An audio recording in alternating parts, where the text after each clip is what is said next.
ನಮಸ್ಕಾರ. ನಾನು ಮುರಳೀಧರ ಕೇಳಿ, ಅರ್ಥಶಾಸ್ತ್ರದ ಸಹಾಯಕ ಪ್ರಾಧ್ಯಾಪಕ, ಮಹಿಳಾ ಸರ್ಕಾರಿ ಪ್ರಥಮ ದರ್ಜೆ ಕಾಲೇಜು, ಹಾಸನ. ಇಂದು ನಾವು ಅರ್ಥಶಾಸ್ತ್ರದಲ್ಲಿ ಗಣಿತೀಯ ಶಾಸ್ತ್ರದ ಬಳಕೆ, use of mathematics in economics, ಈ ವಿಷಯವನ್ನು ಕುರಿತಂತೆ ತಿಳಿದುಕೊಳ್ತಾ ಹೋಗೋಣ. ಪ್ರಸ್ತುತ ಜಗತ್ತಿನಲ್ಲಿ ಅರ್ಥಶಾಸ್ತ್ರದಲ್ಲಿ ಗಣಿತೀಯ ಶಾಸ್ತ್ರದ ಬಳಕೆ ಹೆಚ್ಚು ವ್ಯಾಪಕವಾಗ್ತಾ ಇದೆ. ಇದಕ್ಕೆ ಕಾರಣ ಗಣಿತಶಾಸ್ತ್ರದಲ್ಲಿರುವಂತಹ ನಿಖರತೆ ಮತ್ತು ಸ್ಪಷ್ಟತೆ ಕಾರಣವಾಗಿದೆ ಅಂತ ಹೇಳ್ಬೋದು. ಮಾನವನ ನಡವಳಿಕೆಯನ್ನು ಕುರಿತಂತೆ ಅಧ್ಯಯನ ಮಾಡುವ ಅರ್ಥಶಾಸ್ತ್ರದಲ್ಲಿ ನಡವಳಿಕೆಗಳು ಬದಲಾವಣೆ ಆಗ್ತಾ ಹೋದಂತೆ ಆರ್ಥಿಕ ವಿಚಾರಗಳು ಕೂಡ ಬದಲಾವಣೆ ಆಗ್ತಾ ಹೋಗುತ್ತೆ. ಆದರೂ ಕೆಲವೊಂದು ಆರ್ಥಿಕ ವಿಚಾರಗಳು ಮಾನವನ ನಡವಳಿಕೆಯಲ್ಲಿ ಏಕರೀತಿಯಾಗಿ ಮುಂದುವರಿಯೋದನ್ನು ನಾವು ಗಮನಿಸ್ತಾ ಹೋಗ್ತೀವಿ. ಈ ರೀತಿಯ ಏಕರೀತಿಯ ನಡವಳಿಕೆಯನ್ನ ಸ್ವಾಭಾವಿಕವಾಗಿ ಗಮನಿಸುವಂತಹ ವಿಷಯಗಳಲ್ಲಿ, ಸಿದ್ಧಾಂತಗಳಲ್ಲಿ, ನಿಯಮಗಳಲ್ಲಿ ಗಣಿತೀಯ ಶಾಸ್ತ್ರವನ್ನು ಬಳಸಿಕೊಳ್ಳೋದ್ರ ಮೂಲಕ ಹೆಚ್ಚು ನಿಖರವಾದ, ಸ್ಪಷ್ಟವಾದ ಮತ್ತು ಭವಿಷ್ಯದಲ್ಲಾಗುವಂತಹ ಬದಲಾವಣೆಗಳನ್ನು ತಿಳ್ಕೊಳ್ಳೋದಕ್ಕೆ ಸಾಧ್ಯ ಇರುತ್ತೆ. ಆ ದೃಷ್ಟಿಯಿಂದಾಗಿ ಇಂದು ಅರ್ಥಶಾಸ್ತ್ರದಲ್ಲಿ ಗಣಿತೀಯ ಶಾಸ್ತ್ರದ ಬಳಕೆ ಹೆಚ್ಚು ಹೆಚ್ಚು ಅಥವಾ ವ್ಯಾಪಕತೆಯನ್ನು ಪಡೆಯುತ್ತಿರುವುದನ್ನು ನಾವು ಗಮನಿಸಬಹುದಾಗಿದೆ. ಸಂಕ್ಷಿಪ್ತವಾಗಿ ಹೇಳೋದಾದ್ರೆ ಹೇಗೆ ಉಪಯೋಗ ಆಗುತ್ತೆ ಅನ್ನೋದಾದ್ರೆ, ಅರ್ಥಶಾಸ್ತ್ರದಲ್ಲಿ ಪದಗಳಲ್ಲಿ ಹೇಳುವಂತಹ ವಿಚಾರಗಳನ್ನ ನಾವು ಚಿಹ್ನೆಯ ಮೂಲಕ, ವಾಕ್ಯಗಳಲ್ಲಿ ಹೇಳುವಂತಹ ವಿಚಾರಗಳನ್ನ ಸಮೀಕರಣಗಳ ಮೂಲಕ ಅಥವಾ ಬಿಂಬಕಗಳ ಮೂಲಕ, ಹಾಗೆಯೇ ಪುಟಗಟ್ಟಲೆ ವಿವರಿಸಬಹುದಾದಂತಹ ವಿಚಾರಗಳನ್ನ ನಾವು ರೇಖಾಚಿತ್ರದ ಮೂಲಕ ಸುಲಭವಾಗಿ ವಿವರಿಸಬಹುದಾಗಿದೆ. ಉದಾಹರಣೆಗೆ ಹೇಳೋದಾದ್ರೆ, ಬೇಡಿಕೆ ಎಂಬುದನ್ನ ಒಂದು ಚಿಹ್ನೆಯ ರೂಪದಲ್ಲಿ ಅಂದ್ರೆ ಡಿ ಅನ್ನೋದ್ರ ಮೂಲಕ ಸೂಚಿಸಬಹುದಾಗಿದೆ. ಹಾಗೆಯೇ ಸಮೀಕರಣದ ಮೂಲಕ ಹೇಗೆ ವಿವರಿಸಬಹುದು ಎಂಬುದಾದರೆ, D is equals to function of P, ಅಂದ್ರೆ ಬೆಲೆ ಬೇಡಿಕೆಯನ್ನ ನಿರ್ಧರಿಸುತ್ತದೆ ಅಥವಾ ಬೇಡಿಕೆ ಬೆಲೆಯನ್ನ ಅವಲಂಬಿಸಿದೆ ಎಂಬುದನ್ನ ಬಹಳ ಸಂಕ್ಷಿಪ್ತವಾಗಿ D is equals to function of P ಎಂಬುದಾಗಿ ಕೂಡ ನಾವು ಸರಳವಾಗಿ ತಿಳಿಸಬಹುದಾಗಿದೆ. ಹಾಗೆಯೇ ಅರ್ಥಶಾಸ್ತ್ರದಲ್ಲಿರ್ತಕ್ಕಂತಹ ಕೆಲವೊಂದು ನಿಯಮಗಳನ್ನು ನಾವು ಪುಟಗಟ್ಟಲೆ ವಿವರಿಸಬಹುದಾಗಿದೆ. ಉದಾಹರಣೆಗೆ ಬೇಡಿಕೆಯ ನಿಯಮ. ಬೇಡಿಕೆಯ ನಿಯಮವು ಬೆಲೆ ಮತ್ತು ಬೇಡಿಕೆ ನಡುವಿನ ಸಂಬಂಧವನ್ನು ಪರಿಶೀಲಿಸುತ್ತೆ. ಹಾಗೆ ಈ ನಿಯಮ ಬೆಲೆ ಮತ್ತು ಬೇಡಿಕೆಗೆ ವಿರುದ್ಧ ಸಂಬಂಧ ಇದೆ ಎಂಬುದಾಗಿ ತಿಳಿಸುತ್ತೆ. ಇತರ ಸ್ಥಿತಿಗಳೆಲ್ಲವೂ ಸ್ಥಿರವಾಗಿದ್ದಾಗ ಬೆಲೆ ಹೆಚ್ಚಾದರೆ ಬೇಡಿಕೆ ಕಡಿಮೆ ಆಗುತ್ತೆ, ಬೆಲೆ ಕಡಿಮೆ ಆದರೆ ಬೇಡಿಕೆ ಹೆಚ್ಚಾಗುತ್ತೆ ಎಂಬುದಾಗಿ ತಿಳಿಸುತ್ತೆ. ಹೀಗೆ ಬೆಲೆ ಮತ್ತು ಬೇಡಿಕೆ ನಡುವೆ ವಿರುದ್ಧ ಸಂಬಂಧವಿರಬೇಕಾದ್ರೆ ಕೆಲವೊಂದು ಕಲ್ಪನೆಗಳು ಅತ್ಯವಶ್ಯಕ. ಹೀಗೆ ವಿವರಿಸ್ತಾ ಹೋಗುವುದು ಪುಟಗಟ್ಟಲೆ. ಆ ವಿಚಾರಗಳನ್ನ ನಾವು ಸರಳವಾಗಿ ರೇಖಾಚಿತ್ರದ ಮೂಲಕ ಹೇಗೆ ವಿವರಿಸಬಹುದು ಎಂಬುದನ್ನ ಇಲ್ಲಿ ತೋರಿಸಲಾಗಿದೆ. OY ಅಕ್ಷದಲ್ಲಿ ಬೆಲೆಯನ್ನ, OX ಅಕ್ಷದಲ್ಲಿ ಬೇಡಿಕೆಯನ್ನು ತೋರಿಸಲಾಗಿದೆ. DD ಬೇಡಿಕೆ ರೇಖೆಯಾಗಿದೆ. ಬೆಲೆ ಮತ್ತು ಬೇಡಿಕೆ ನಡುವೆ ವಿರುದ್ಧ ಸಂಬಂಧ ಇರೋದ್ರಿಂದ ಬೇಡಿಕೆ ರೇಖೆ ಎಡದಿಂದ ಬಲಕ್ಕೆ ಕೆಳಮುಖವಾಗಿ ಚಲಿಸ್ತಾ ಇದೆ. ಅಂದ್ರೆ ಬೆಲೆ ಹೆಚ್ಚಾದ್ರೆ ಬೇಡಿಕೆ ಕಡಿಮೆ ಆಗುತ್ತೆ, ಬೆಲೆ ಕಡಿಮೆ ಆದ್ರೆ ಬೇಡಿಕೆ ಹೆಚ್ಚಾಗುತ್ತೆ. ಈ ರೀತಿಯ ವಿರುದ್ಧ ಸಂಬಂಧದಿಂದಾಗಿ ಬೇಡಿಕೆ ರೇಖೆ ಎಡದಿಂದ ಬಲಕ್ಕೆ ಕೆಳಮುಖವಾಗಿ ಚಲಿಸ್ತಾ ಇದೆ. ಹೀಗೆ ಈ ಒಂದು ಪುಟಗಟ್ಟಲೆ ವಿವರಿಸಬಹುದಾದಂತಹ ವಿಚಾರವನ್ನ ಸರಳವಾಗಿ ಒಂದು ರೇಖಾಚಿತ್ರದಲ್ಲಿ ಅದನ್ನು ನೋಡಿದ ತಕ್ಷಣ ಕೆಲವು ನಿಯಮಗಳನ್ನ, ಸಿದ್ಧಾಂತಗಳನ್ನ ಅರ್ಥ ಮಾಡ್ಕೊಳ್ಳೋದಕ್ಕೆ ಸಾಧ್ಯ ಆಗುತ್ತೆ. ಹೀಗೆ ಗಣಿತೀಯ ಶಾಸ್ತ್ರ ಅರ್ಥಶಾಸ್ತ್ರಕ್ಕೆ ಒಂದು ಸ್ಪಷ್ಟತೆಯನ್ನ, ನಿಖರತೆಯನ್ನ ಒದಗಿಸಿಕೊಡೋದ್ರ ಮೂಲಕ ಅದು ಒಂದು ವಿಜ್ಞಾನದ ಸ್ಥಾನಮಾನವನ್ನು ಪಡ್ಕೊಳ್ಳೋದಕ್ಕೆ ಹೆಚ್ಚು ಸಹಕಾರಿಯಾಗಿದೆ ಎಂಬುದಾಗಿ ಹೇಳಬಹುದಾಗಿದೆ. ಇದೇ ಒಂದು ದೃಷ್ಟಿಯಿಂದ ಜೇವನ್ಸ್ ರವರು ಈ ರೀತಿ ಹೇಳ್ತಾ ಹೋಗ್ತಾರೆ. ಏನಪ್ಪಾ ಅಂದ್ರೆ, ಅರ್ಥಶಾಸ್ತ್ರ ಒಂದು ವಿಜ್ಞಾನವೆಂದು ಪರಿಗಣಿತವಾಗಬೇಕಾದರೆ ಅದು ಒಂದು ಗಣಿತೀಯ ಶಾಸ್ತ್ರ ಆಗಲೇಬೇಕು ಎಂಬುದಾಗಿ. ಅಂದ್ರೆ ಎಲ್ಲೆಲ್ಲಿ ಸಾಧ್ಯ ಇದೆಯೋ, ಎಲ್ಲೆಲ್ಲಿ ಪರಿಮಾಣಾತ್ಮಕ ಅಂಶಗಳನ್ನ ನಾವು ಲೆಕ್ಕಾಚಾರ ಮಾಡೋದಕ್ಕೆ ಅಥವಾ ಗುರುತಿಸೋದಕ್ಕೆ ಸಾಧ್ಯ ಇದೆಯೋ ಅಂತಹ ಕಡೆಗಳಲ್ಲೆಲ್ಲವೂ ಕೂಡ ನಾವು ಗಣಿತೀಯ ಶಾಸ್ತ್ರವನ್ನು ಬಳಸಿಕೊಳ್ಳೋದ್ರ ಮೂಲಕ ಅದಕ್ಕೆ ಒಂದು ಸ್ಪಷ್ಟತೆ ಅಥವಾ ನಿಖರತೆಯನ್ನ ಅರ್ಥಶಾಸ್ತ್ರಕ್ಕೆ ಒದಗಿಸಿಕೊಡಬಹುದಾಗಿದೆ ಎಂಬುದಾಗಿ ಹೇಳಬಹುದಾಗಿದೆ. ಹೀಗೆ ಅರ್ಥಶಾಸ್ತ್ರದಲ್ಲಿ ಗಣಿತಶಾಸ್ತ್ರವನ್ನ ಬಳಸ್ಕೊಳ್ಳೋದ್ರಿಂದ ಏನೆಲ್ಲ ಅನುಕೂಲತೆಗಳಾಗತ್ತೆ ಅಥವಾ ಗಣಿತೀಯ ಅರ್ಥಶಾಸ್ತ್ರ ಅಂದ್ರೇನು ಅನ್ನೋದಾದ್ರೆ, ಆರ್ಥಿಕ ಸಿದ್ಧಾಂತಗಳಿಗೆ ಗಣಿತೀಯ ಶಾಸ್ತ್ರದ ನಿಯಮಗಳನ್ನ, ಸೂತ್ರಗಳನ್ನ ಅಳವಡಿಸಿಕೊಳ್ಳೋದ್ರ ಮೂಲಕ ವಿವರಿಸುವುದನ್ನು ನಾವೇನಂತ ಕರಿತೀವಿ ಅಂದ್ರೆ ಗಣಿತೀಯ ಅರ್ಥಶಾಸ್ತ್ರ ಎಂಬುದಾಗಿ ಕರೀತಾ ಹೋಗ್ತೀವಿ. ಅಥವಾ ಗಣಿತೀಯ ಶಾಸ್ತ್ರದ ತಂತ್ರಗಳನ್ನ ಆರ್ಥಿಕ ಸಿದ್ಧಾಂತಗಳಲ್ಲಿ ಅನ್ವಯಿಸುವುದೇ ನಾವು ಗಣಿತೀಯ ಅರ್ಥಶಾಸ್ತ್ರ ಎಂಬುದಾಗಿ ಕೂಡ ನಾವು ಹೇಳಬಹುದು. ಹಾಗಾಗಿ ಈ ಗಣಿತೀಯ ಶಾಸ್ತ್ರವನ್ನ ಅರ್ಥಶಾಸ್ತ್ರದಲ್ಲಿ ಅಳವಡಿಸಿಕೊಳ್ಳೋದ್ರಿಂದ ಏನೆಲ್ಲ ಅನುಕೂಲತೆಗಳು ಸಿಗುತ್ತೆ ಅನ್ನೋದಾದ್ರೆ, ಅದರಲ್ಲಿ ಮೊದಲನೇದು ಸ್ಪಷ್ಟತೆ ಮತ್ತು ನಿಖರತೆ ಎಂಬುದಾಗಿ ಹೇಳಬಹುದು. ಸೊ ಸ್ಪಷ್ಟತೆ ಮತ್ತು ನಿಖರತೆ ಹೇಗೆ ದೊರೆಯುತ್ತೆ ಅನ್ನೋದಾದ್ರೆ, ಆರ್ಥಿಕ ಸಿದ್ಧಾಂತಗಳನ್ನ ನಾವು ವಿವರಿಸುವಂತಹ ಸಂದರ್ಭದಲ್ಲಿ ಗಣಿತಶಾಸ್ತ್ರವನ್ನ ಬಳಸಿಕೊಳ್ಳೋದ್ರಿಂದ ಸಂಕ್ಷಿಪ್ತವಾಗಿ ಹೇಳಬಹುದಾಗಿದೆ. ಈಗಾಗಲೇ ಹೇಳಿರುವ ಹಾಗೆ ಪದಗಳಲ್ಲಿ ಹೇಳೋದನ್ನ ಚಿಹ್ನೆಯ ಮೂಲಕ, ವಾಕ್ಯಗಳಲ್ಲಿ ಹೇಳೋದನ್ನ ಸಮೀಕರಣದ ಮೂಲಕ, ಪುಟಗಟ್ಟಲೆ ವಿವರಿಸಬಹುದಾದ ಅಥವಾ ವಿಶ್ಲೇಷಿಸಬಹುದಾದಂತಹ ವಿಚಾರಗಳನ್ನ ನಾವು ರೇಖಾಚಿತ್ರದ ಮೂಲಕ ವಿವರಿಸುವುದರಿಂದ ಆರ್ಥಿಕ ವಿಷಯಗಳಿಗೆ ಸ್ಪಷ್ಟತೆ ಮತ್ತು ನಿಖರತೆ ದೊರೀತಾ ಹೋಗುತ್ತೆ. ಹಾಗೆಯೇ ಇದನ್ನ ನಾವು ಬಹಳ ಮುಖ್ಯವಾಗಿ ಆರ್ಥಿಕ ವಿಚಾರಗಳನ್ನ ಸುಲಭವಾಗಿ ನಾವು ಯಾವುದೇ ಸಂದರ್ಭದಲ್ಲಿ ಅರ್ಥ ಮಾಡ್ಕೊಳ್ಳೋದಕ್ಕೂ ಕೂಡ ಸಾಧ್ಯ ಆಗ್ತಾ ಹೋಗುತ್ತೆ. ಎರಡನೇದು, ಸರಳತೆ ಮತ್ತು ಸಂಕ್ಷಿಪ್ತತೆ ಅನುಕೂಲತೆ ಇದೆ ಅಂತ. ಆರ್ಥಿಕ ಸಿದ್ಧಾಂತಗಳನ್ನ ತುಂಬಾ ಸರಳವಾಗಿ ವಿವರಿಸೋದಕ್ಕೆ ಸಾಧ್ಯ ಇರುತ್ತೆ ಅಂತ. ಅಂದ್ರೆ ಆರ್ಥಿಕ ಛಲಗಳ ನಡುವೆ ಇರ್ತಕ್ಕಂಥ ಸಂಬಂಧಗಳನ್ನು ಬಹಳ ಸುಲಭವಾಗಿ ವಿವರಿಸಬಹುದಾಗಿದೆ. ಜೊತೆಗೆ ಬಹಳ ಸಂಕ್ಷಿಪ್ತವಾಗಿ ಹೇಳೋದಕ್ಕೆ ಸಾಧ್ಯ ಇರುತ್ತೆ. ಉದಾಹರಣೆಗೆ ಹೇಳೋದಾದ್ರೆ, ಅನುಭೋಗ ಆದಾಯವನ್ನ ಅವಲಂಬಿಸಿರುತ್ತೆ. C is equals to function of Y ಎಂಬುದಾಗಿ ಹೇಳ್ತಾ ಹೋಗ್ತೀವಿ. ಅಂದ್ರೆ ಇಲ್ಲಿ ನಾವು ಅನುಭೋಗ ಅನ್ನೋದು ಆದಾಯವನ್ನ ಅವಲಂಬಿಸಿ ಎಂಬುದು ಸುಲಭವಾಗಿ ಹೇಳಿದ್ವಿ. ಹಾಗೆ ಬೇಡಿಕೆ ಬೆಲೆಯನ್ನ ಅವಲಂಬಿಸಿರುತ್ತೆ. D is equals to function of P. ಹೀಗೆ ಸರಳವಾಗಿ ಮತ್ತು ಸಂಕ್ಷಿಪ್ತವಾಗಿ ಆರ್ಥಿಕ ಚಲಗಳ ನಡುವಿನ ಸಂಬಂಧವನ್ನ ವಿವರಿಸುವುದರ ಮೂಲಕ ನಾವು ಸ್ಪಷ್ಟತೆ ಮತ್ತು ನಿಖರತೆಯನ್ನು ಪಡೆಯುವುದಕ್ಕೂ ಕೂಡ ಸಾಧ್ಯತೆ ಇರುತ್ತೆ. ಮೂರನೇದು, ಹಲವು ಚಲಗಳ ನಡುವಿನ ಸಂಬಂಧ ವಿಶ್ಲೇಷಣೆಯಲ್ಲಿ ಹೆಚ್ಚು ಅನುಕೂಲಕರವಾಗಿದೆ ಅಂತ. ಆರ್ಥಿಕ ಸಿದ್ಧಾಂತಗಳನ್ನು ವಿವರಿಸುವಂತಹ ಸಂದರ್ಭದಲ್ಲಿ ಕೇವಲ ಎರಡು ಚಲಗಳ ನಡುವಿನ ಸಂಬಂಧವನ್ನು ಪರಿಗಣನೆಗೆ ತೆಗೆದುಕೊಂಡು ಉಳಿದ ಎಲ್ಲಾ ಛಲಗಳು ಕೂಡ ಸ್ಥಿರವಾಗಿರುತ್ತೆ ಎಂಬುದಾಗಿ ಭಾವಿಸಿ ನಾವು ವಿಶ್ಲೇಷಣೆ ಮಾಡ್ತಾ ಹೋಗ್ತೀವಿ. ಆದ್ರೆ ಗಣಿತೀಯ ಶಾಸ್ತ್ರವನ್ನ ಅರ್ಥಶಾಸ್ತ್ರದಲ್ಲಿ ಅಳವಡಿಸ್ಕೊಳ್ತಾ ಹೋದಂತೆ ಏಕಕಾಲಕ್ಕೆ ಹಲವು ಛಲಗಳ ನಡುವಿನ ಸಂಬಂಧವನ್ನ ನಾವು ವಿವರಿಸೋದ್ರ ಮೂಲಕ ಆರ್ಥಿಕ ಚಟುವಟಿಕೆಯಲ್ಲಾಗುವಂತಹ ಬದಲಾವಣೆಗಳನ್ನ ನಾವು ಸುಲಭವಾಗಿ, ಸರಳವಾಗಿ, ಸ್ಪಷ್ಟವಾಗಿ, ಹಾಗೆಯೇ ನಿಖರವಾಗಿ ನಾವು ಸಂಕ್ಷಿಪ್ತವಾಗಿ ತಿಳ್ಕೊಳ್ಳೋದಕ್ಕೆ ಸಾಧ್ಯ ಆಗುತ್ತೆ.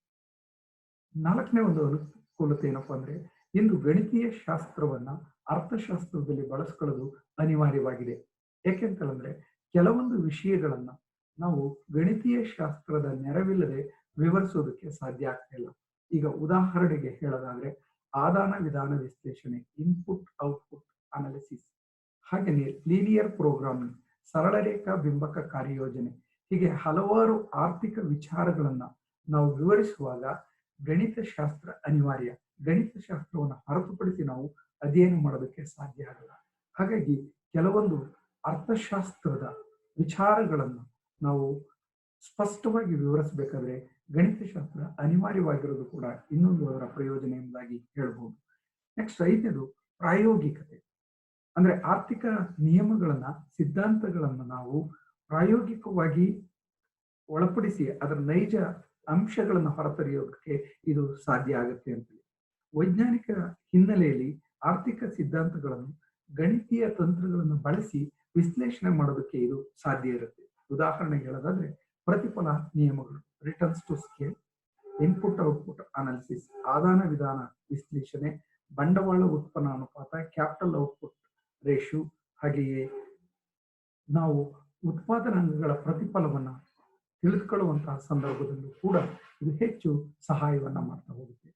ಈ ರೀತಿ ಪ್ರಾಯೋಗಿಕತೆಯ ಮೂಲಕ ಕೂಡ ಆರ್ಥಿಕ ವಿಚಾರಗಳನ್ನ ವಿಶ್ಲೇಷಣೆ ಮಾಡಿ ಅವುಗಳಿಗೆ ಸ್ಪಷ್ಟತೆಯ, ನಿಖರತೆಯ, ಸಂಕ್ಷಿಪ್ತತೆಯನ್ನು ಒದಗಿಸಿಕೊಡೋದಕ್ಕೆ ಗಣಿತೀಯ ಅರ್ಥಶಾಸ್ತ್ರ ಸಹಾಯ ಮಾಡ್ತಾ ಹೋಗುತ್ತೆ.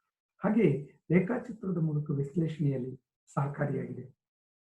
ಗಣಿತೀಯ ಒಂದು ತಂತ್ರವಾಗಿರುವಂತಹ ಒಂದು ಲೆಕ್ಕಾಚಾರಗಳ ಮೂಲಕ, ಸೂತ್ರಗಳ ಮೂಲಕ, ನಾವು ಆ ಗಣಿತೀಯ ನಿಯಮಗಳ ಮೂಲಕ ನಾವು ಏನಪ್ಪ ಮಾಡಬಹುದು ಅಂತಂದ್ರೆ ಆರ್ಥಿಕ ವಿಚಾರಗಳನ್ನ ಸ್ಪಷ್ಟವಾಗಿ, ಸುಲಭವಾಗಿ ಅರ್ಥವಾಗುವ ಹಾಗೆ ರೇಖಾಚಿತ್ರದ ಮೂಲಕ ವಿವರಿಸೋದಕ್ಕೆ ಸಾಧ್ಯ ಇರುತ್ತೆ ಅಂತೇಳಿ. ಸೊ ಉದಾಹರಣೆಗೆ ಬೇಡಿಕೆ ನಿಯಮ, ಬೇಡಿಕೆಯ ನಿಯಮ, ಆರ್ಥಿಕ ಆವರ್ತಗಳು, ಹಾಗೆಯೇ ಮಾರುಕಟ್ಟೆಯಲ್ಲಿ ಬೆಲೆ ಮತ್ತು ಉತ್ಪನ್ನ ನಿರ್ಧಾರ, ಹೀಗೆ ಹಲವು ವಿಚಾರಗಳಲ್ಲಿ ನಾವು ರೇಖಾಚಿತ್ರದ ಮೂಲಕ ವಿವರಿಸುವ ಮೂಲಕ ಅವುಗಳನ್ನು ಸುಲಭವಾಗಿ ಅರ್ಥ ಮಾಡ್ಕೊಳ್ಳೋದಕ್ಕೆ ಸಾಧ್ಯ ಆಗುತ್ತೆ. ಹಾಗಾಗಿ ಈ ಗಣಿತೀಯ ಶಾಸ್ತ್ರ ಹೆಚ್ಚು ಹೆಚ್ಚು ಪ್ರಯೋಜನವನ್ನು ಅರ್ಥಶಾಸ್ತ್ರಕ್ಕೆ ಒದಗಿಸಿಕೊಡ್ತಾ ಇದೆ. ಜೊತೆಗೆ ಮುನ್ನಂದಾಜು ಮಾಡುವಲ್ಲಿ ಹೆಚ್ಚು ಉಪಯುಕ್ತವಾಗಿದೆ ಅಂತ. ಫೋರ್ಕಾಸ್ಟಿಂಗ್ ಅಂದ್ರೆ ಆರ್ಥಿಕ ಚಟುವಟಿಕೆಗಳು ಭವಿಷ್ಯದಲ್ಲಿ ಹೇಗೆ ಬದಲಾವಣೆ ಆಗುತ್ತೆ, ಯಾವ ರೀತಿಯ ಬದಲಾವಣೆಗಳನ್ನು ತೆಗೆದುಕೊಳ್ಳಬಹುದು ಎಂಬುದನ್ನು ಹಿಂದಿನ ಮತ್ತು ಪ್ರಸ್ತುತದ ಒಂದು ಅಂಶಗಳನ್ನು ಪರಿಗಣನೆಗೆ ತೆಗೆದುಕೊಂಡು ವಿಶ್ಲೇಷಣೆ ಮಾಡೋದ್ರ ಮೂಲಕ ಭವಿಷ್ಯದಲ್ಲಿನ ಬದಲಾವಣೆಗಳನ್ನು ಕೂಡ ತಿಳ್ಕೊಳ್ಳೋದಕ್ಕೆ ಸಾಧ್ಯ ಆಗುತ್ತೆ. ಉದಾಹರಣೆಗೆ ಹೇಳೋದಾದ್ರೆ ಜನಸಂಖ್ಯೆ ಹೆಚ್ಚಳ, ಆಹಾರ ಧಾನ್ಯದ ಉತ್ಪಾದನೆಯ ಪ್ರಮಾಣದಲ್ಲಿನ ಬದಲಾವಣೆ, ಹಾಗೆ ಆದಾಯ ಮತ್ತು ವೆಚ್ಚದ ಪ್ರಮಾಣ, ಬೇಡಿಕೆ ಹೀಗೆ ಮೊದಲಾದವುಗಳ ಬಗೆಗೆ ಮುನ್ನಂದಾಜನ್ನು ಮಾಡೋದಕ್ಕೆ ಅರ್ಥಶಾಸ್ತ್ರಕ್ಕೆ ಗಣಿತಶಾಸ್ತ್ರ ನೆರವನ್ನ ಅಥವಾ ಸಹಕಾರವನ್ನ ಒದಗಿಸಿಕೊಡ್ತಾ ಹೋಗುತ್ತೆ. ನಂತರ ಕನಿಷ್ಠತೆ ಮತ್ತು ಗರಿಷ್ಠತೆಗೆ ಪರಿಹಾರ. ಅರ್ಥಶಾಸ್ತ್ರದಲ್ಲಿ ಕೆಲವೊಂದು ಅಂಶಗಳನ್ನ ನಾವು ಕನಿಷ್ಠಗೊಳಿಸಬೇಕಾಗುತ್ತೆ, ಹಾಗೆ ಕೆಲವೊಂದು ಅಂಶಗಳನ್ನು ಗರಿಷ್ಠಗೊಳಿಸಬೇಕಾಗುತ್ತೆ. ಈ ಕನಿಷ್ಠತೆ ಮತ್ತು ಗರಿಷ್ಠತೆಯ ಸಮಸ್ಯೆಗೆ ಒಂದು ನಿಖರ ಸ್ಪಷ್ಟವಾದಂತಹ ಅಥವಾ ಸಾರ್ವತ್ರಿಕ ಸತ್ಯವಾಗಿರುವಂತಹ ಒಂದು ಫಲಿತಾಂಶವನ್ನು ಒದಗಿಸಿಕೊಡುವಲ್ಲಿ ಗಣಿತೀಯ ಶಾಸ್ತ್ರ ಅರ್ಥಶಾಸ್ತ್ರಕ್ಕೆ ಸಹಾಯವನ್ನ ಮಾಡ್ತಾ ಹೋಗುತ್ತೆ ಅಂತ. ಈಗ ಉದಾಹರಣೆಗೆ ಹೇಳಿದಾಗ ಅರ್ಥಶಾಸ್ತ್ರದಲ್ಲಿ ಕನಿಷ್ಠತೆಗೆ ಸಂಬಂಧಿಸಿದಂತ ಬಡತನ, ನಿರುದ್ಯೋಗ, ಹಣದುಬ್ಬರ, ವೆಚ್ಚ, ನಷ್ಟ, ಸವಕಳಿ ಇವುಗಳಿಗೆ ಸಂಬಂಧಪಟ್ಟಂತೆ ಹೆಚ್ಚು ನಿಖರವಾದಂತಹ ಮಾಹಿತಿಯನ್ನು ಒದಗಿಸಿಕೊಡುವಲ್ಲಿ ಅಥವಾ ನಿಖರವಾದಂತಹ ಲೆಕ್ಕಾಚಾರಕ್ಕೆ ಇದು ಸಹಾಯವನ್ನ ಮಾಡ್ತಾ ಹೋಗುತ್ತೆ. ಹಾಗೆ ಗರಿಷ್ಠತೆಗೆ ಸಂಬಂಧಪಟ್ಟಂತಹ ಆದಾಯ, ಲಾಭ, ತುಷ್ಟಿಗುಣ, ಉತ್ಪಾದನೆ, ತೃಪ್ತಿ ಇವುಗಳಿಗೆ ಸಂಬಂಧಪಟ್ಟಂತೆ ಮಾರ್ಗದರ್ಶನವನ್ನು ಮಾಡಿಕೊಡುವಂತಹ ಕೆಲಸವನ್ನು ಕೂಡ ಅರ್ಥಶಾಸ್ತ್ರಕ್ಕೆ ಗಣಿತಶಾಸ್ತ್ರ ಮಾಡಿಕೊಡ್ತಾ ಹೋಗುತ್ತೆ ಅಂತ. ನಂತರ ಆರ್ಥಿಕ ಸಿದ್ಧಾಂತಕ್ಕೆ ಆಧಾರವಾಗಿ ಕೆಲಸವನ್ನು ಮಾಡ್ತಾ ಹೋಗುತ್ತೆ ಅಂತ. ಸೊ ಆರ್ಥಿಕ ಸಿದ್ಧಾಂತಗಳು ಖಚಿತತೆ, ಸ್ಪಷ್ಟತೆ, ನಿಖರತೆಯನ್ನ ಪಡೆಯಬೇಕಾದ್ರೆ ಗಣಿತೀಯ ಶಾಸ್ತ್ರ ಸಹಕಾರಿಯಾಗುತ್ತೆ. ಉದಾಹರಣೆಗೆ ಬೇಡಿಕೆ, ಹಣದ ಮೌಲ್ಯ, ಸೂಚ್ಯಂಕಗಳು, ಉಳಿತಾಯ, ಹೂಡಿಕೆ ಹೀಗೆ ಹಲವಾರು ಆರ್ಥಿಕ ಅಂಶಗಳು ಅಥವಾ ಆರ್ಥಿಕ ಸಿದ್ಧಾಂತಗಳು ಒಂದು ಸ್ಪಷ್ಟತೆಯನ್ನು, ನಿಖರತೆಯನ್ನು ಪಡೆದು ಸುಲಭವಾಗಿ ಅರ್ಥ ಮಾಡ್ಕೊಳ್ಳೋದಕ್ಕೆ ಗಣಿತೀಯ ಅರ್ಥಶಾಸ್ತ್ರ ಸಹಾಯವನ್ನ ಮಾಡ್ತಾ ಇದೆ ಅಂತೀನಿ. ಹಾಗೆಯೇ ಪರಿಮಾಣಾತ್ಮಕ ಸಂಬಂಧಗಳನ್ನ ವಿಶ್ಲೇಷಣೆ ಮಾಡುವಲ್ಲಿ ಹೆಚ್ಚು ಅನುಕೂಲಕರವಾಗಿದೆ ಅಂತ. ಆರ್ಥಿಕ ವಿಚಾರಗಳನ್ನು ಅಂಕಿ ಸಂಖ್ಯೆಗಳ ಮೂಲಕ ವ್ಯಕ್ತಪಡಿಸುವುದಕ್ಕೆ ಸಾಧ್ಯವಿರುವಂತಹ ಆರ್ಥಿಕ ವಿಚಾರಗಳನ್ನ ಬಹಳ ನಿಖರವಾಗಿ ವಿಶ್ಲೇಷಣೆ ಮಾಡೋದಕ್ಕೆ ಇದು ಸಹಾಯವನ್ನ ಮಾಡ್ತಾ ಹೋಗುತ್ತೆ. ಸೊ ಹಾಗಾಗಿ ಈ ಮೂಲಕ ನಾವು ಈ ಪ್ರಮಾಣಾತ್ಮಕ ವಿಶ್ಲೇಷಣೆಗಳನ್ನ ನಿಖರವಾಗಿ ನಡೆಸೋದ್ರ ಮೂಲಕ ಅವು ಭವಿಷ್ಯದಲ್ಲಾಗುವಂತಹ ಬದಲಾವಣೆಗಳ ಬಗ್ಗೆ ಅಥವಾ ಪ್ರಸ್ತುತದಲ್ಲಿ ಹೇಗೆ ಅವು ತಾವು ತಿರುವನ್ನು ಪಡೆದುಕೊಳ್ಳುತ್ತೆ ಅನ್ನೋದ್ರ ಬಗ್ಗೆ ನಾವು ತಿಳುವಳಿಕೆಯನ್ನು ಪಡೆಯೋದಕ್ಕೆ ಗಣಿತೀಯ ಅರ್ಥಶಾಸ್ತ್ರ ಹೆಚ್ಚು ಸಹಾಯವನ್ನ ಮಾಡ್ತಾ ಹೋಗುತ್ತೆ ಅಂತೇಳಿ. ಸೊ ಹೀಗೆ ಗಣಿತೀಯ ಶಾಸ್ತ್ರವನ್ನ ಅರ್ಥಶಾಸ್ತ್ರದಲ್ಲಿ ಹೆಚ್ಚು ಹೆಚ್ಚು ಬಳಸಿಕೊಳ್ತಾ ಹೋಗೋದಕ್ಕೆ ಈ ಎಲ್ಲ ಅನುಕೂಲತೆಗಳು ಸಹಕಾರಿಯಾಗಿದೆ ಎಂಬುದಾಗಿ ಹೇಳಬಹುದಾಗಿದೆ. ಆದಾಗ್ಯೂ ಕೂಡ ಗಣಿತೀಯ ಶಾಸ್ತ್ರ ಒಂದು ಕ್ರಮಬದ್ಧವಾದಂತಹ ಸಾರ್ವತ್ರಿಕ ಸತ್ಯವಾಗಿರುವಂತಹ ಮಾಹಿತಿಯನ್ನು ಒದಗಿಸಿಕೊಡುವಂತಹ ಒಂದು ಶಾಸ್ತ್ರ. ಆದರೆ ಗಣಿತೀಯ ಅರ್ಥಶಾಸ್ತ್ರವನ್ನ ಹೊರತುಪಡಿಸಿ ನಾವು ಅರ್ಥಶಾಸ್ತ್ರದ ಬಗ್ಗೆ ಹೇಳೋದಾದ್ರೆ ಅರ್ಥಶಾಸ್ತ್ರ ಇದು ಒಂದು ನಡವಳಿಕೆಯ ಶಾಸ್ತ್ರ. ಮಾನವನ ನಡವಳಿಕೆ ಯಾವಾಗಲೂ ಕೂಡ ಏಕರೀತಿಯಲ್ಲಿ ಇರಲ್ಲ, ಅದು ನಿರಂತರವಾಗಿ ಬದಲಾವಣೆ ಆಗ್ತಾ ಇರುತ್ತೆ. ಈ ರೀತಿ ಬದಲಾವಣೆ ಆಗ್ತಾ ಇರುವಂತಹ ಅಥವಾ ಆಗಿಂದಾಗೆ ತನ್ನಲ್ಲಿ ವ್ಯತ್ಯಯವನ್ನ ಹೊಂದುವಂತಹ ಆರ್ಥಿಕ ವಿಚಾರಗಳನ್ನ ನಾವು ಗಣಿತಶಾಸ್ತ್ರಕ್ಕೆ ಅನ್ವಯಿಸಿಕೊಂಡು ವಿವರಿಸುವುದು ಸುಲಭವಾದಂತಹ ಕೆಲಸ ಅಲ್ಲ ಎಂಬುದಾಗಿ ಅರ್ಥಶಾಸ್ತ್ರಜ್ಞರು ಸ್ಪಷ್ಟಪಡಿಸಿದ್ದಾರೆ.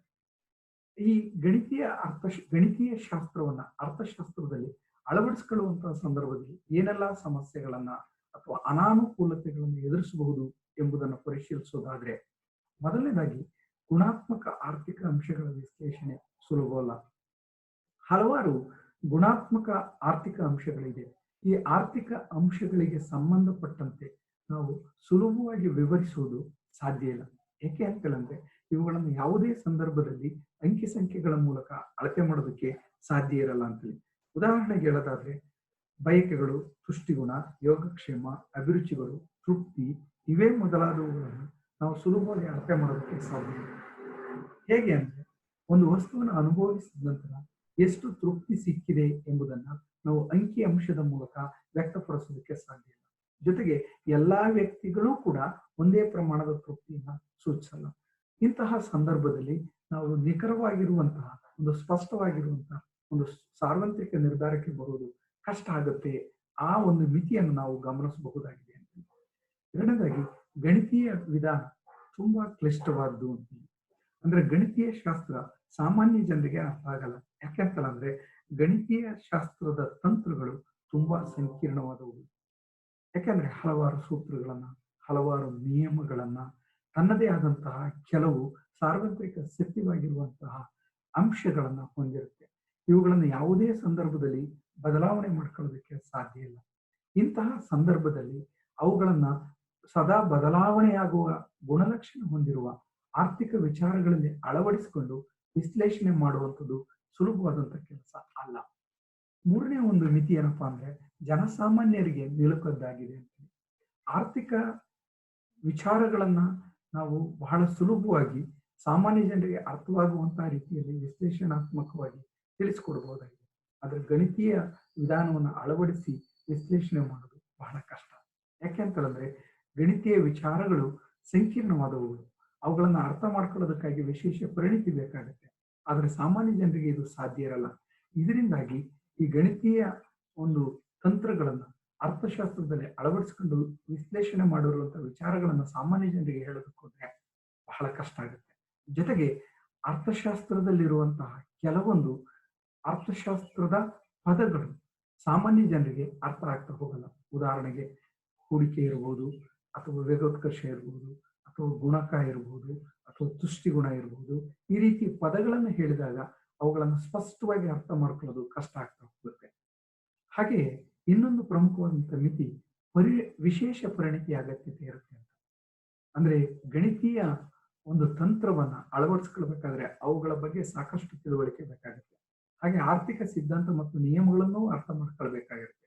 ಈ ಗಣಿತೀಯ ತಂತ್ರಗಳನ್ನ ಅರ್ಥಶಾಸ್ತ್ರದ ಸಿದ್ಧಾಂತ ಮತ್ತು ನಿಯಮಗಳಲ್ಲಿ ಅಳವಡಿಸಿ ವಿಶ್ಲೇಷಣೆ ಮಾಡಬೇಕಾದ್ರೆ ಅದರಲ್ಲಿ ಸಾಕಷ್ಟು ತಿಳುವಳಿಕೆ ಮತ್ತು ಪರಿಣಿತಿ ಬೇಕಾಗುತ್ತೆ. ಹಾಗಾಗಿ ಎಲ್ಲರಿಗೂ ಕೂಡ ಈ ಪರಿಣಿತಿ ಅಥವಾ ಈ ಒಂದು ತಿಳುವಳಿಕೆ ಇಲ್ಲದೆ ಇರೋದ್ರಿಂದ ಸುಲಭವಾಗಿ ಅಳವಡಿಸಿ ಅದು ಎಲ್ರಿಗೂ ಅರ್ಥವಾಗುವಂತೆ ವಿವರಿಸೋದು ಕಷ್ಟ ಆಗುತ್ತೆ ಅಂತೇಳಿ. ಐದನೇ ಒಂದು ಅಂಶ, ಇದು ಸಾರ್ವತ್ರಿಕ ವಿಶ್ವಾಸವನ್ನ ಗಳಿಸಿಲ್ಲ ಎಂಬುದಾಗಿ ಹೇಳ್ತೀವಿ. ಸೊ ಗಣಿತೀಯ ತಂತ್ರಗಳ ಪರಿಣಿತರಿಗೆ ಮಾತ್ರ ಅರ್ಥವಾಗುವಂತದ್ದಾಗಿರೋದ್ರಿಂದ ಸಾಮಾನ್ಯ ಜನರು ಅರ್ಥ ಮಾಡ್ಕೊಳ್ಳೋದಕ್ಕೆ ಸಾಧ್ಯ ಇಲ್ಲದೆ ಇರೋದ್ರಿಂದ ಇವುಗಳು ಸಾರ್ವತ್ರಿಕ ವಿಶ್ವಾಸವನ್ನ ಗಳಿಸೋದಕ್ಕೆ ಸಾಧ್ಯ ಆಗಲ್ಲ.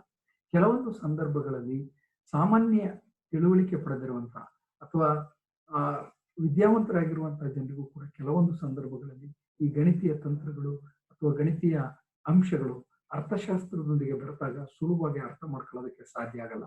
ಹಾಗಾಗಿ ಈ ಒಂದು ಗಣಿತೀಯ ಅರ್ಥಶಾಸ್ತ್ರ ಸಾರ್ವತ್ರಿಕ ವಿಶ್ವಾಸವನ್ನು ಬೆಳೆಸುವಲ್ಲಿ ಯಶಸ್ವಿಯಾಗಿಲ್ಲ ಅನ್ನೋದನ್ನು ಕೂಡ ನಾವು ಅದರ ಮಿತಿಯಾಗಿ ಪರಿಗಣಿಸಬಹುದಾಗಿದೆ.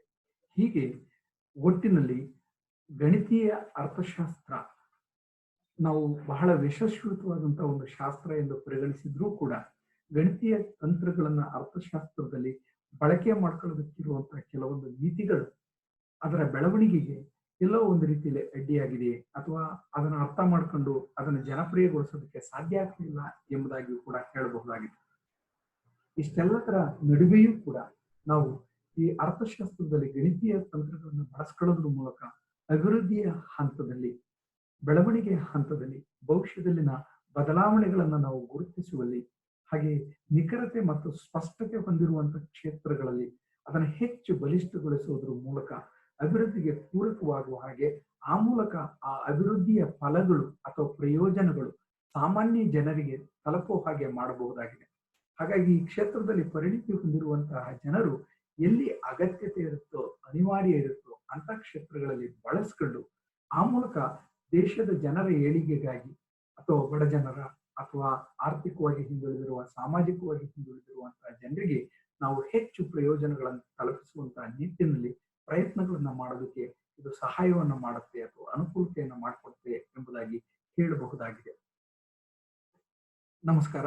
ಇದರಲ್ಲಿ ಒಂದು ವೇಳೆ ಏನಾದರೂ ನಿಮಗೆ ಗೊಂದಲಗಳಿದ್ರೆ ಅಥವಾ ಅನುಮಾನಗಳಿದ್ರೆ ಅಥವಾ ನಿಮಗೆ ಇದು ಇಷ್ಟ ಆಗಿದ್ರೆ ದಯವಿಟ್ಟು ಇದನ್ನ ಲೈಕ್ ಮಾಡಿ, ಶೇರ್ ಮಾಡಿ. ಧನ್ಯವಾದಗಳು.